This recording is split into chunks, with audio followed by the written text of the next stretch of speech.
In today's video, I'm going to teach you how to circle wipe transition in Canva. If you want to make your presentation or video feel smoother and a little more polished, adding a circle wipe transition is a simple way to do it. This effect creates a clean visual change from one slide to the next, and the good news is that Canva makes it very easy to apply. To get started, go to Canva and open the platform in your browser. Once you're on the Canva homepage, head into your design area so you can work on the project where you want to add the transition. If you haven't already opened your presentation or video, make sure you do that first so you can see your slides on the editing screen. Next, click on Create. This is where you begin working with a design or continue setting up the content you want to edit.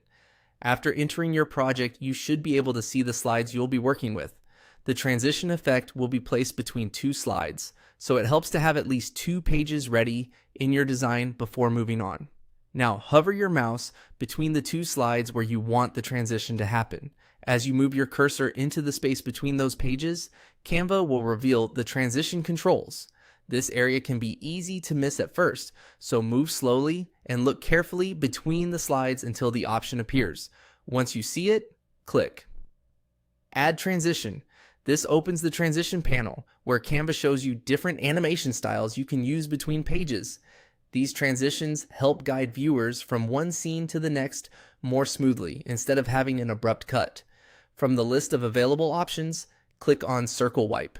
As soon as you select it, Canva will apply that transition between the 2 slides. You can then preview the effect to see how it looks in motion and decide if it fits the style of your project. Circle Wipe is especially useful when you want a modern, soft, and visually interesting shift from one page to another. That's all it takes to add a Circle Wipe transition in Canva. If you're editing multiple slides, you can repeat the same process anywhere you want that effect to appear. Take a moment to preview your full design afterward so you can make sure each transition feels smooth and consistent. And with that, you're ready to create more engaging slide changes in Canva.